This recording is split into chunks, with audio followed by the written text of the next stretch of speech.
امیر کیسے ہوتے ہیں، غریب کیسے ہوتے ہیں؟ یہی تو دنیا میں آج کے علاوہ اور کیا چیز نہیں ہے؟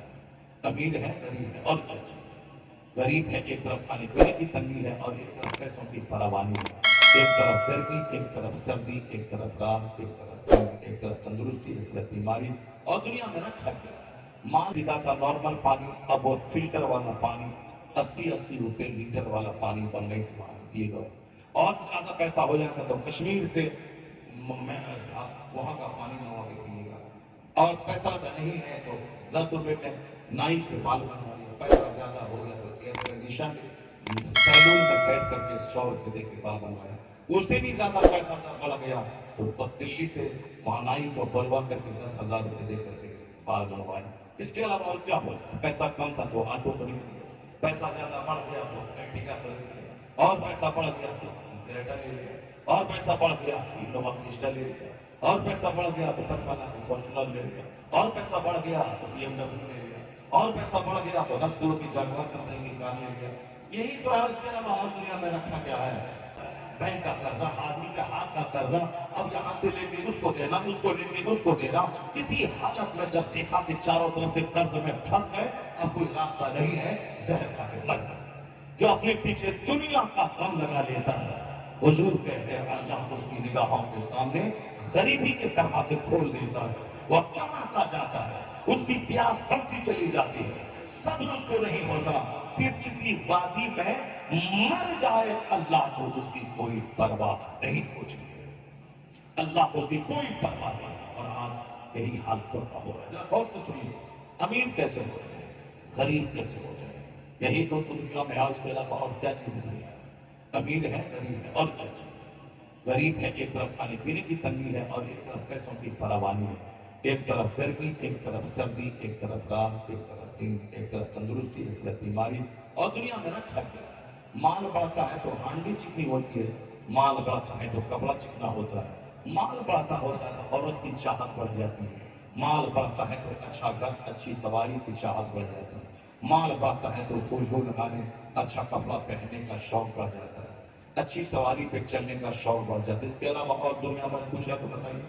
ایک آدمی کے پاس 1 ارب روپے ہو گئے، کیا کرے گا؟ اب پہلے کھاتا تھا سوکھی روٹی، اب وہ ڈیلی بریانی کھا رہا ہے، پہلے پیتا تھا نارمل پانی، اب وہ فلٹر والا پانی 80 روپے لیٹر والا پانی بن گئی سے پیے گا، اور زیادہ پیسہ ہو جائے گا تو کشمیر سے وہاں کا پانی منگوا کے پیے گا، اور پیسہ نہیں ہے تو 10 روپے میں نائی سے بال بنوا لیا، پیسہ زیادہ ہو گیا تو ایئر کنڈیشن سیلون میں بیٹھ کر کے 100 روپے دے کے بال بنوایا، اس سے بھی زیادہ پیسہ بڑھ گیا تو دلی سے نائی کو بلوا کر کے 10,000 روپے دے کر کے بال بنوایا۔ اس کے علاوہ اور کیا ہوتا ہے؟ پیسہ کم تھا تو آٹو خرید لیا، پیسہ زیادہ بڑھ گیا تو ایرٹیگا خرید لیا، اور پیسہ بڑھ گیا تو کریٹا لے لیا، اور پیسہ بڑھ گیا تو انووا کرسٹا لے لیا، اور پیسہ بڑھ گیا تو 55 کی فارچونر لے لیا، اور پیسہ بڑھ گیا تو BMW لے لیا، اور پیسہ بڑھ گیا تو 10 کروڑ کی جاگوار کمپنی کی کار لے لیا۔ یہی تو ہے، اس کے علاوہ اور دنیا میں رکھا کیا ہے؟ مولا علی کیا کہتے ہیں؟ مولا علی فرماتے ہیں کہ ایک مال جب بڑھے گا تو کیا کرے گا؟ اچھا کھائے گا؟ کہتے ہیں کہ اچھا کھانا شہد سے بڑھ کر کوئی نہیں ہے دنیا میں۔ یہ بات 1300 سال پہلے کی ہے، اور آپ 1300 سال کے بعد بھی یہ بات بالکل مسلم ہے، شہد سے بہتر کوئی غذا نہیں ہے، شہد میں دوا ہے، شہد میں شفا ہے۔ یہ شہد پہلے مسلمان کھاتے تھے، جب مسلمان آج برگر اور چاؤمین کھانے لگے تب یہ شہد لے لیا غیر مسلموں نے، مدھو، اس کے ساتھ رام دیو جی نے کہا کہ یہ مدھو جیون دان دیتا ہے، اس میں کیا چیز نہیں ہے، کیلشیم، پروٹین، وٹامن، کیا نہیں ہے اس میں، اور جو نقصان پہنچانے والے انگریڈینٹس ہیں وہ اس میں نہیں ہے، اس میں صرف فائدہ ہی فائدہ ہے۔ کسی کا خون اونچا ہو رہا ہو تو روزانہ 1 گلاس گرم پانی میں تو شہد ڈال کے پیے، نارمل ہو جائے گا۔ کسی کا کولیسٹرول بڑھا ہوا ہو، 1 گلاس گرم پانی میں شہد ڈال کے پیے، ختم ہو جائے گا۔ کسی کا شوگر بڑھا ہوا ہو، شہد میں خود شوگر ہے لیکن اس شوگر میں شوگر اس کا لیول بڑھے گا نہیں بلکہ شوگر لیول اس کا نارمل ہو جائے گا۔ اور حدیث میں آیا ہے، حضور نے فرمایا ہے، جو جس مہینے میں 3 دن شہد کو چاٹا کرے اس مہینے میں خطرناک بیماری اللہ اس کو نہیں دے گا۔ سبحان اللہ، سبحان اللہ۔ ذرا زور سے بولو سبحان اللہ، ہاتھ اٹھا کے بولو لا الہ الا اللہ محمد الرسول اللہ صلی اللہ علیہ وسلم۔ بات سمجھ میں آ رہی؟ میری بات سن رہے ہو آپ لوگ؟ میں بنگلہ نہیں بول رہا ہوں، میں اردو بول رہا ہوں، اردو ہارڈ نہیں بلکہ سمپل اردو بول رہا ہوں، تاکہ ہمارے سارے بھائی، سارے بچے، سارے لوگ سن لیا کریں۔ سمپل اردو بولتا ہوں تاکہ دل لوگوں کا بدلے، آدمی کی سوچ بدلے، اور ایسا ہوتا ہے۔ ہزاروں فون آتے ہیں کہ حضور آپ کی تقریر سننے کے بعد جو دنیا کی چاہت تھی کہ یہ وہ فلاں چیزاں سب چاہت کٹ گئی، اور جب لگتا ہے کہ ہم کو پیسہ کمانا چاہیے، آپ کی ایک تقریر میں نے موبائل میں ڈاؤن لوڈ کیا ہے، اس کو سن لیتا ہوں اور تمام طلب دنیا کی ختم ہو جاتی ہے۔ سوچتا ہوں کہ ایمان کی دولت بچی رہے اور اسی حالت میں مر جاؤں۔ دنیا تو چاہے سونے کے گھر میں رہے، مٹی کے گھر میں رہے، دونوں برابر ہے، آج نہیں تو کل چھوڑ کے جانا ہے۔ جہاں خربوں سال اور سدا رہنا ہے، اصل آرام وہاں کا، اصل تکلیف وہاں کی۔ پہلے لوگ گھر میں آخرت کا چرچا کرتے تھے تو برکتوں کے انبار رہتے تھے۔ آج جب آخرت کا چرچا گھر میں نہیں ہے تو ہر گھر میں ٹینشن، لڑائی، سر کھجلانا، بیوی کو مارنا، طلاق دینا، چار چار بچے کی ماں کو طلاق دینا، 10 ناتی اور نتنی والی عورت کو طلاق دے دینا، گھر میں آگ لگی۔ ظاہر سی بات ہے 24 گھنٹے میں جو اللہ کھلاتا پلاتا ہے اس کا نام نہیں اس گھر میں ہے، وہاں تو کیا ہوگا؟ طلاق تو ہوگی، لڑائی تو ہوگی، دنگا تو ہوگا، سکون کہاں سے ملے گا؟ اللہ نے تو سارا سکون اپنے ذکر میں رکھا ہے۔ اللہ بے ذکر اللہ تطمئن القلوب، جان لے بندہ چاہے ہزار ناچے کودے، سکون تو اللہ اپنی عبادت میں رکھا ہے، اپنے ذکر میں رکھا ہے۔ وَتَطْمَئِنُّ قُلُوبُهُمْ، اس کے دل کو اطمینان نصیب ہوتا ہے اللہ کے ذکر سے۔ جہاں گھر میں کوئی سامان نہیں خالی ہے، اللہ کا ذکر ہے، پھر وہاں مستیاں ہیں، وہاں محبتیں ہیں، وہاں ایک دوسرے کے لیے محبت کا جذبہ ہے۔ اور جہاں مال ہے صرف کا، مولا علی کہتے ہیں مال بڑھے گا تو کھاؤ گے، اچھا کھاؤ گے ہی نہ ہوگا، تو اچھا چاہے جو بھی کھا لو، شہد سے بہتر کوئی کھانا نہیں ہے۔ اور شہد ہے کیا چیز؟ ایک کیڑے کا باہا۔ شہد کی مکھی وہ 10 پھول پر بیٹھتی ہے، وہاں سے رس چوس کے لاتی ہے، اللہ کر کے وہ اپنے چھتے میں آ کے الٹی کر دیتی ہے۔ وہی الٹی ہے شہد، جس میں دنیا بھر کی بے شمار فائدے ہیں۔ قرآن میں جو اللہ تبارک تعالیٰ کا کلام ہے آیا فی ہے شفاء للناس، اس میں شفا ہے لوگوں کے لیے، شہد میں شفا ہی شفا ہے، اس میں بیماریوں سے شفا ہے۔ ہر مسلمان ہر مہینے میں 3 دن شہد چاٹا کرے، یہ کام آج دوسرے غیر مسلم کر رہے ہیں، مسلمان والوں نے چھوڑ دیا۔ ان کو برگر، چاؤمین، کباب شامل دیا چاہیے، ان کو شہد کہاں چاہیے، دودھ کہاں چاہیے، سرکہ کہاں چاہیے۔ جس مسلمان کے گھر میں سرکہ ہو، حضور کہتے ہیں اس کا گھر سالن سے خالی نہیں ہے، یعنی سب سے بہتر سالن ہے سرکہ۔ وہ سرکہ شوگر کا، ہارٹ کا، بی پی کا بہترین علاج ہے سرکہ۔ جو کھٹا سرکہ ہوتا ہے، سیب کا سرکہ، جامن کا سرکہ، سرکہ لاجواب ہے۔ سرکہ تھوڑا ڈالیں، روٹی سے لے کے کھائیں، مست رہے، بس بات ختم۔ شامی ٹکیا کباب اس کی طرف توجہ چلی گئی۔ اب مولا علی کہتے ہیں کہ اگر مال ہوگا تو اچھا کپڑا پہنے گا، تو اچھا کپڑا ریشم سے بہتر کوئی کپڑا نہیں دنیا میں۔ یہ بات مولا علی نے کب کہی تھی؟ 1400 سال ہو گئے۔ اور آج اس بیچ میں سائنس نے ڈیولپ کیا، ٹیکنالوجی نے ڈیولپ کی، طرح طرح کے کپڑے مینوفیکچر دنیا میں ہو رہے ہیں۔ رکسام ہے، ڈیمانڈ ہے، یا یہ ہے، وہ ہے، اب دیکھیں کہ ٹیلر ہے، جانے کس کس کمپنی کے کپڑے دنیا میں آ گئے، سب پہن رہے ہیں، برانڈیڈ کپڑے کے کپڑے پہن رہے ہیں۔ لیکن آج بھی ریشم کے کپڑے کا کوئی جواب نہیں ہے۔ آج بھی ریشم کی ساڑی 10-10 لاکھ میں بکتی ہے، 50-50 لاکھ میں بکتی ہے۔ وہ ساری ساڑیاں امریکہ اور یورپ چلی جاتی ہیں۔ وہاں جو انڈیا کے ہندو وہاں رہتے ہیں، اکثر وہ لوگ 50-50 لاکھ کی ساڑیاں شادی کے موقع پر اپنی بیوی اور اپنے رشتہ دار کو پہناتے ہیں۔ اوریجنل ریشم کا کپڑا ایکسپورٹ ہوتا ہے۔ بنارس کے لوگ وہی ساڑی کا کاروبار کرتے، سب مالا مال ہے۔ نہ لندن، نہ دہلی، نہ امریکہ، نہ پنجاب، کہیں نہیں جانا، اپنے ہی گھر میں تو مشین لگا دینا ہے، ساڑی بننا ہے، جا کے مہاجن کو دینا ہے۔ مہاجن سب کو الگ الگ کر کے، کسی کو بنگلہ دیش جو تھوڑا ڈیمیج ہے، بنگلہ دیش کی عورتیں بھی ساڑی پہنتی ہیں۔ جہاں پیور اسلام آ گیا وہاں ساڑی تو لوگ پہنتے نہیں ہیں عورتیں، وہاں تو پائجامہ کرتا عورتیں پہنتی ہیں، نقاب کرتا، اور اوڑھنی دوپٹہ اوڑھتی ہیں، پردے میں رہتی ہیں، چونکہ حضور نے